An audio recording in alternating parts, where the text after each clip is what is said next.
Hey there, let's have a look at Monday, the 24th of August, 2026. So what I'm really seeing with this is there's no real big planet to planet exact aspects taking place other than a moon square Saturn and a moon square Venus, which I'll talk about in a second. But I just want to take a couple of steps back the last few days because we've got some emerging patterns, and Mercury from the next day, from Tuesday the 25th, is going to really start adding into those patterns. And I really want to take stock of where we are, because to me, it just feels like we are really at a tipping point. So the first thing, just to remind you of, is the fact that Venus has just recently come out of an exact opposition to Saturn. I was talking about the Mary Poppins effect, because, when Venus and Saturn are working against each other, often the best thing we can do is actually integrate them both. Like, we ask, how can the fluffiness, the femininity, the desire for peace and harmony work with the old curmudgeonly Saturn energy that is exacting and possibly quite wealthy? And so as they come together, it becomes discernment, it becomes style, it becomes class. It also becomes taking care of your money, and it also becomes valuing all the things that you've got. So, Saturn and Venus working together in this way is, I think, teaching us how to value what maybe we don't often value. And it's important that we keep ourselves steady. That's really encouraging us to stay steady. We've also got the sun that was in an exact conjunction with the South Node and in opposition to the North Node. And that was suggesting that there might be a new role coming for us, that we might be losing an identity. And straight after that, the sun went from Leo, which is all sort of expressed and everything, into the sign of Virgo, which is a lot more about discernment. So not only have we got that message from Venus and Saturn to be discerning, be calm, be in our own authority, and be sort of class is what's really coming up about it, I think, is to recognize what has value. We're really being tested on value right now, I think. That's the thing. And so the sun coming into Virgo is encouraging us to be a bit more discerning and to really pay attention to where our role has changed and how our role might be evolving and how your role might be of even greater service. Virgo is absolutely about being of service, rather than clowning around so much and stealing the attention in Leo. So yeah, we are coming into a new kind of role for ourselves. Now, this is also mirrored with the sun in a trine to Chiron. I think we're taking ourselves seriously, and we're ready to help ourselves, and we're ready to nurture ourselves and do all the kinds of things that are going to help us to stay steady, to stay focused, to stay grounded. I find this really helpful. And then tomorrow, just the other side, on the 25th of that's Tuesday, the 25th of August, we're going to have Mercury coming into this opposition with the North Node and conjuncting the South Node. Then Mercury himself is also coming into Virgo, so copying the sun's position. And I know I spoke about this a little bit yesterday, but I'm feeling it even more today. I guess that's the only way I can describe it. I really think as the astrology comes in, we start to live it more and more. And this to me is noticing the daily patterns. That's part of my practice, and I'm guessing it's yours as well if you're following me or watching these. So Mercury coming into a conjunction with the South Node in opposition to the North Node, that's happening tomorrow. That's encouraging us to let go of some of our persistent thoughts. So not only are we letting go of an old role and adopting a new role, but our thoughts about the world, the thoughts about our role in the world are changing. That's key. That's so key. It's unreal.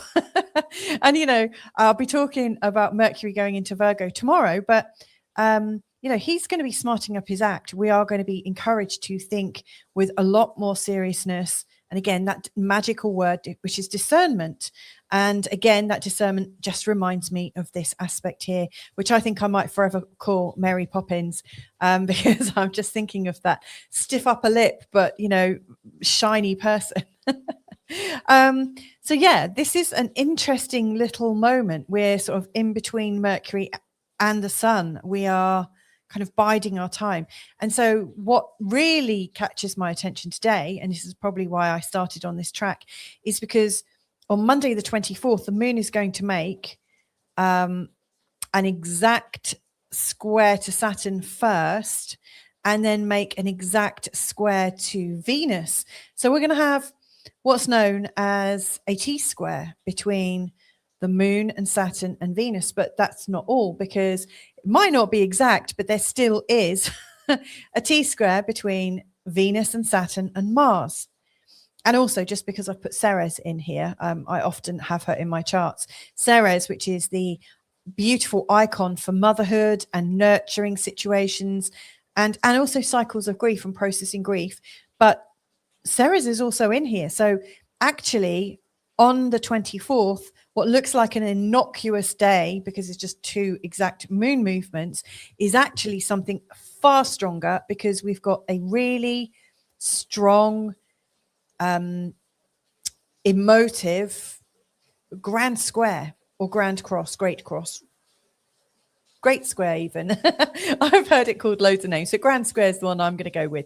And you can see it because it's clearly marked out. So we've got the moon in Capricorn, which FYI isn't quite as, it doesn't access emotions quite in the same way. Capricorn moon is absolutely trying to keep our emotions calm. It's saying, look, I don't want my emotions to get all out of whack. I'm going to choose to be calm. I'm going to choose to take a deep breath. I'm going to choose to take the practical path. So it's almost like valuing practical action over emotions. That's quite useful. But the moon is working in a square to Venus that wants to be expressing herself in the sign of Libra. She wants to smarten up her act. She wants to feel good. She wants to look good. She also wants to work in a way that feels fair and balanced. She doesn't want to be taken a piss out of. She also doesn't want to not participate. I mean, she is really great here. I love her here, in fact. And let's not forget, she's done some really good work recently. You know, she was also working with Pluto and Uranus just last week. So she's brought a lot of grace to us. We got Saturn in Aries. Now he is wanting to take a lot of action to bring new systems into our life and make things work. And we've got Mars. Now, Mars and Ceres together, this is interesting, because Ceres, I've mentioned about the mother and the feeling of support from the mum, the feeling of, you know, are you nurtured? When Mars and Ceres come together, we can get this feeling of an angry mother or an angry female, that sort of angry, older female energy. We might also be tuning into some of the harms that have come through our relationships with mums. Now, I'm not trying to talk about your inner psychology here. I'm just reading it as the symbols. But for instance, you know, when we're under stress, and these squares can absolutely put us under stress, things that have felt like they've been supporting us are often really scrutinized. And so anywhere where you have sought comfort, you might be really scrutinizing that. And it's interesting because, you know, Ceres is in the sign of the mother. Essentially, I mean, Cancer is absolutely about the mum. And then the moon is trying to keep a stiff upper lip in Capricorn. So it feels like there's a lot of very strong things happening. So if I just go through this again, we've got this idea of us, especially if you're a woman watching this, you might absolutely recognize the sort of desire to look after yourself and to be participatory and balanced. If you recognize yourself as the grandmother or the mother or the mum that's had to make tough decisions, or the mum that might have kids that resent them, or the mum or the woman who's got a mum who they resent, you know, anywhere. I mean, you might feel yourself in this part of the story. You might also feel yourself in this part of the story, which is the moon in Capricorn, which is, this is too much. I'm just taking a step back and I'm going to be discerning. And then Saturn here. It's interesting because these are typically three very feminine roles. Like Mars in Cancer is a lot more feminine than it is masculine, especially next to Ceres. So I'm really getting this strong sort of female archetype thing bubbling up, and then this strong male archetype in Aries, you know, creating tension. Now, what does that mean? I don't know. But seeing as Saturn rules systems, in particular, you know, he puts in place systems that especially in Aries that control people. I think systems that are controlling situations and controlling how we are as people. And again, if you are a woman, anywhere where you feel like you're controlled as a young woman, as a mother, as a grandmother, these hard systems that you're encountering, I think they're under pressure. I think some of our systems are going to come and unravel. They're going to be collapsing beneath us. And at the same time, our feeling of our own personal role and, you know, the sort of incoming Mercury in opposition to the North Node, our thoughts are changing. So something is changing, I think, at a really deep level. Now, obviously, we could push that out into the real world. But I mean, where is this happening in your own life? That's always where I'm looking at this from, because, you know, when we're feeling empowered in our own life, when we take agency, when we feel like we have agency, I think we can identify some of these patterns. You know, you might find it, you've imposed some systems on yourself, or you've accepted impositions in your life, and now you're actually getting ready to say, enough of that. Crikey, that's not for me. That's limiting me. That's limiting me as a person. That's limiting me as somebody who might care for other people. Now, I just want to say, I know there are people who I know I have men who follow me as well. Sort of 20%, I think, and then 80% women. So I don't want to make this like too female, but you know, if you are listening to this and you're thinking, oh crikey, what's my role here? You know, you might, if you identify yourself as the strong person that's keeping it all together and creating that structure around people that seem to be a lot more delicate and needing protecting, then that might also be your role, but you might be feeling the pressure of it. I mean, what I'm really seeing is all the roles are feeling tired. All the people and participants playing in this are feeling a bit tired, a bit pulled. It's like everybody is backed into their own corner. That's interesting, isn't it? So what can we do with this? Well, again, I think the natural urge is to consider, okay, where we've been going, maybe as a society, or something about your own journey might have been backing you into a corner. Now comes the time to say, okay, well, what's the role that I really want to do?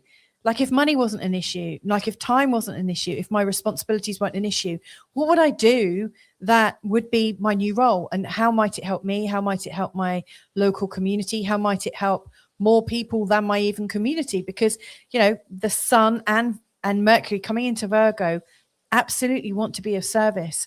And I think we've been learning about service. You know, the North Node and the South Node have literally just changed, but where they've been working for the last 18 months was through Virgo and Pisces, two very service orientated signs. You know, okay, Virgo is a lot more visible in the service, whereas the Pisces side, and I know many people that do this, and lots of people in my community, they hold space. Doesn't look like much is happening from the outside, but they absolutely are holding space in meditation, in prayer, in energies.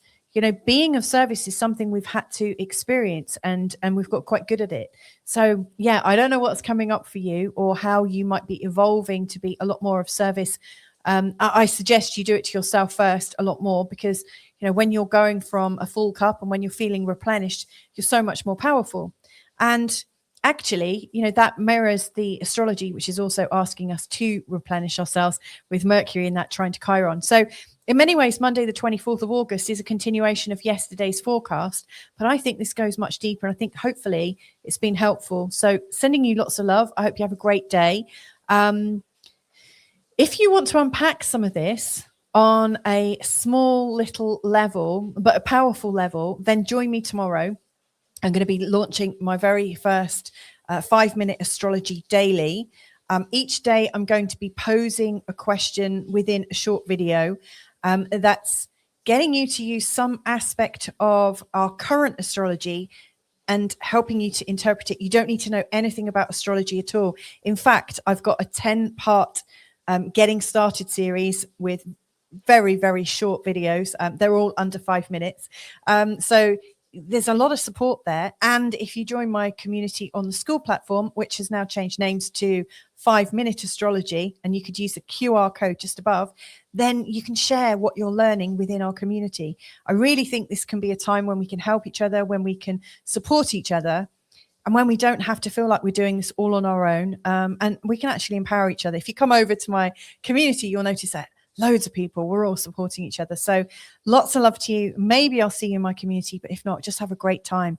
I wonder who you're becoming right now. That's the key question. Lots of love.